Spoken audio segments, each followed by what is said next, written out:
होइन यो हजुरले जुन खेती लगाउनु भयो यो कुन गाउँपालिकाको कति नम्बर वार्ड हो र अनि के कति सुपारी कति बिरुवाहरू यो के अरे एभोकाडोहरू पनि देखिरहेको छु एभोकाडोहरू यो चाहिँ मैले कुरा काटेँ हजुरको यो चाहिँ जस्तो हाम्रो मोरङको केराबारी केराबारी गाउँपालिका वार्ड नम्बर 3 साइडाँडा भन्छ यसलाई। यहाँ चाहिँ जस्तो मैले 28 रोपनीमा बिरुवाहरू लगाएको छु।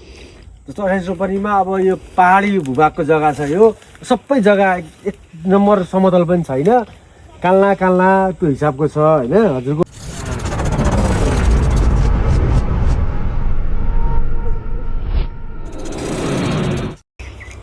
ल मोरङ जिल्ला केराबारी गाउँपालिका वार्ड नम्बर 3 प्रितम एभोकाड कृषि फार्म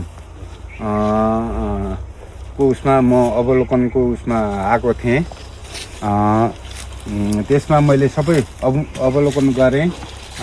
एभोकाड सुपारी लगायत यहाँको सम्पूर्ण यसो हेरेँ, सबै मलाई राम्रो लाग्यो, ठिकै छ। अब यसबारेमा अब जसले उहाँले यहाँ रुख बिरुवाहरू लगाउनु भयो उहाँसँग म केही कुराहरू अब सोध्न चाहन्छु, जानकारी लिन चाहन्छु।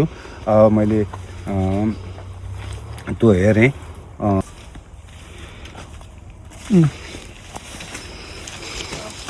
नमस्कार हजुर। नमस्कार। नमस्कार। ल हजुरले बारी एकदम राम्रोसँग भ्रमण गर्नुभयो। म अवलोकन गरेर आएँ। यो के तपाईँको हो? हजुर मेरै छ, सानो लगानी छ। हजुर सानो भन्दा राम्रै लगानी छ, यस्तै छ अब हजुरको। अनि मैले एभोकाडो चाहिँ लगाएको 400 बोट 450 बोट हो। अब त्यसमा अब त्यस्तै हो, प्राकृतिक प्रकोप के कहिले तपाईँको खडेरी लाग्ने के लाग्ने त्यो हुनाले गर्दाखेरि मसँग 350 देखि 375 बिरुवा चाहिँ एकदम प्रोपर यही स्तरमा गइरहेछ। हजुरले देखिराख्नु भएको छ पनि एभोकाडोकै बोट हो। यो भनेको ट्याक्कै 2.5 वर्षको बोट हो यो। यो भनेको 2 वर्ष र 6 महिना मात्रै कटेको बोट हो। 2 वर्ष 6 महिनामा लगभग मेरो बारीमा भएको 350 प्लस बोटमा तपाईँको 70% बिरुवाहरू भनेको फुल हो यसपालि। त्यो बिरुवाहरू फुल्यो होइन। अनि सुपारीको हकमा चाहिँ मैले लगाएको अब जस्तो एभोकाडो लगाएँ, अब यो खाली जग्गालाई चाहिँ किन बाँझो राख्ने भनेर, जस्तो एभोकाडो त मैले 20 फुट 25 फुटमा लगाएको छु, त्योदेखि बाँकी खाली भाग चाहिँ किन त्यतिकै बाँझै छोड्ने भनेर त्यो ठाउँमा मैले सुपारीको योजना गरेर सुपारीको प्लानिङ गरेर चाहिँ हजुरको 1200 बोट सुपारी लगाएको। 1200 बोटमा म पनि अब त्यस्तो कृषकको प्रोपर कृषकको छोरो पनि होइन होइन, यस्तै के अब बाहिरी कुराहरू हेर्दा दिमाग फुरेर यो व्यवसायमा म छिरेको। लगानी पनि राम्रो छ मेरो यहाँ, लगानी पनि तपाईँको जग्गा सहित किनेर बिरुवा सिरुवा गर्दा 1.5 करोड क्रस गरिसकेको छ लगानी पनि। तर पनि त्यसमा म एकदम सन्तुष्ट छु। लगानीको कुरा भएन, लगानी त मसँग अब कतैबाट आयो, मैले लगानी गरेँ, त्यसमा मलाई ठुलो कुरो पनि भएन। तर जे होस् 1200 सुपारी लगाएको थिएँ। 1200 बोटमा मसँग 1000 बोट चाहिँ सुपारी लगभग अहिले छ। सुपारी हेर्नुहोस् हजुर, यहीँ छ सुपारी, एकदमै राम्रो भएको सुपारी पनि। सुपारी 2-4वटा बोटमा अलिकति केही त्यसको जुन वृद्धिमा कमी आएको होला, तर प्रोपर हेर्दाखेरि तपाईँको समग्रमा हेर्दाखेरि म एकदम सन्तुष्टि छु होइन। बिरुवा एकदम राम्रो छ। सुपारीको बिरुवा एभोकाडोको बिरुवा हजुरले देखिराख्नु भएको छ। हामी एभोकाडोको छारीमा छौँ। 2.5 वर्षको बोट हो जम्मा यो।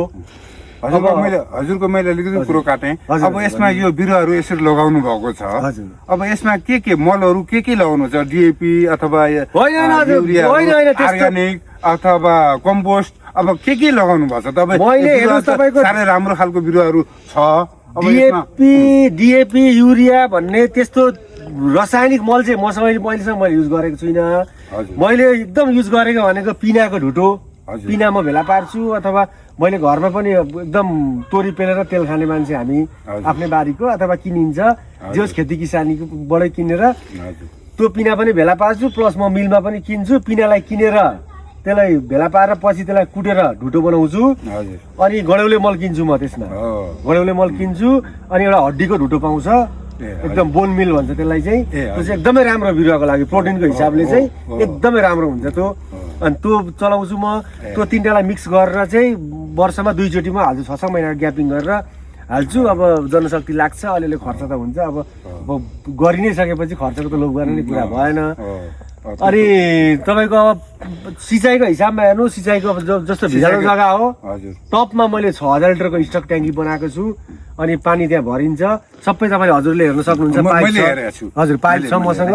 प्रत्येक बोटमा एकदम थोपा सिँचाइ गरेको छु मैले। प्रत्येक बोटमा हजुरको मैले यहाँ भन्नुहुन्छ भने तपाईँको लगभग 9000 मिटर चाहिँ पाइपै मैले ओछ्याएको छु। यहाँ एकदम बारीभरि पाइपै पाइप छ, यहाँ कालो पाइप।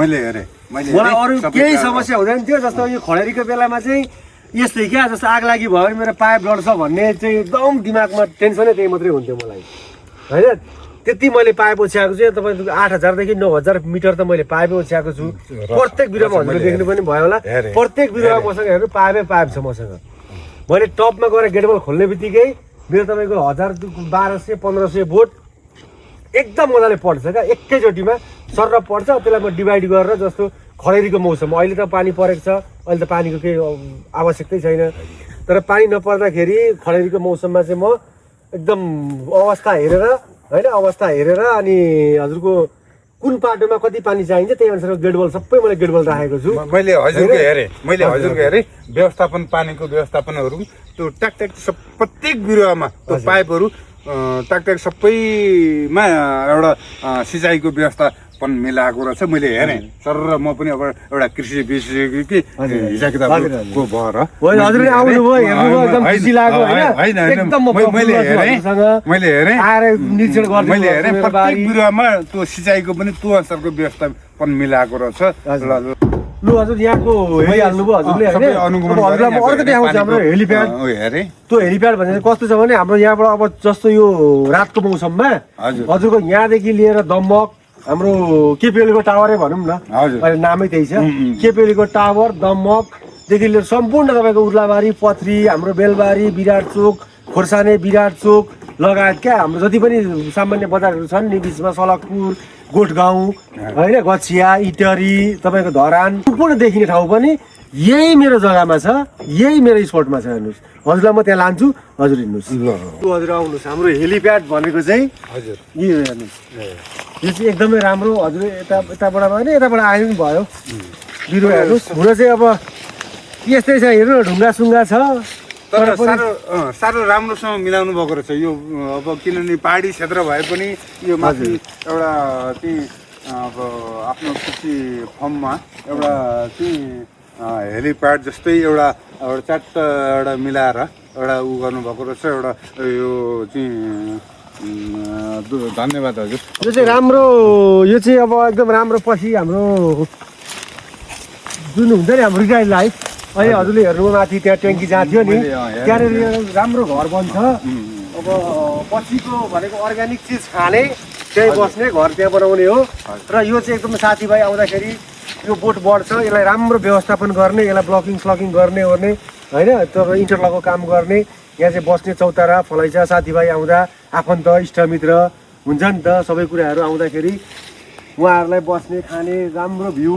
यस्तो राम्रो भ्यू देखिन्छ यहाँ। अहिले तपाईँको अलिकति यो टाइमिङले र यो मौसमले पनि अलिकति फरक पारेको छ, हजुर, होइन भने हजुरको यहाँदेखि हेर्नुहोस् खलम खोला, यो केराबारी सम्पूर्ण देखिन्छ। यो अहिले मौसमले हो, हजुरलाई म कुनै बेला यो भिडियो पनि म हालिदिन्छु हजुरलाई, होइन?